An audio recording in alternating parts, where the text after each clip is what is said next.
రోజుకి కనీసం 80 పేజీలు చదివేవారు స్వాధ్యాయం కింద. ఇది చేస్తూ ఈ అనుష్ఠానం 24 లక్షలు ఒక సంవత్సరంలో పూర్తవ్వాలంటే రోజుకి 7 గంటలు జపం చేయాలి.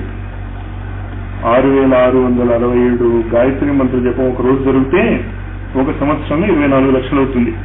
గంటకి 1000 అనుకున్నా 7 గంటలు చేయాలి. ఇది చేస్తూ 80 పేజీలు స్వాధ్యాయం చేసేవారు.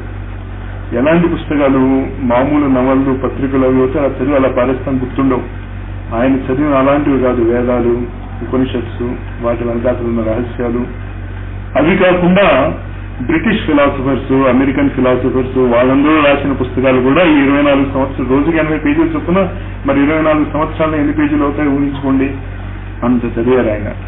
అది చేస్తూ సరే సంసారం ఉంది, దాన్ని చూసుకుంటూ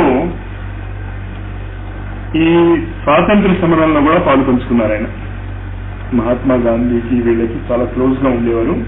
ముఖ్యంగా మదన్ మోహన్ మాలవీజీకి చాలా దగ్గరగా ఉండేవారు. మదన్ మోహన్ మాలవీయ కూడా చాలా పెద్ద గాయత్రి సాధకుడు.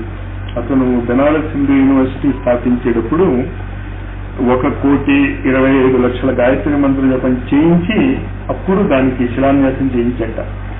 అప్పుడు చెప్పేది ఏంటంటే, ఇప్పటికీ ఆ చెట్టు ఉంది బెనారస్ హిందూ యూనివర్సిటీలో. అది ఇప్పటికీ ఏంటంటే ఎండిపోదు, అలాగే పుష్పిస్తూనే ఉంటుంది ఆ మంత్రశక్తి ప్రభావం వల్ల.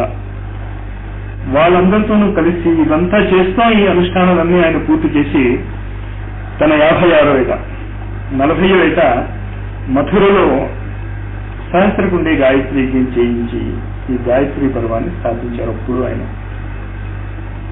ఈ గాయత్రి పర్వాన్ని అంతా స్థాపించి ఆయన తపశక్తితో కూడా దాంతో కూడా మిలిమిలిగా ఈ స్థితికి తీసుకొచ్చాక 2 సంవత్సరాల కిందట వసంత పంచమి నాడు ఆయన గురువు గారు మళ్ళా ఆయనకు ఆదేశం ఇచ్చారు.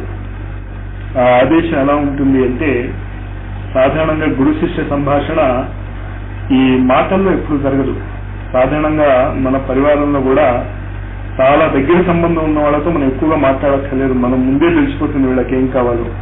అలాగే గురు శిష్య సంబంధంలో కూడా గురువు డైరెక్ట్ గా ఏం చెప్పడు అసలు. దాన్నే పరావాణి అంటూ ఉంటాం సాధారణంగా మన మంత్రశాస్త్రంలో.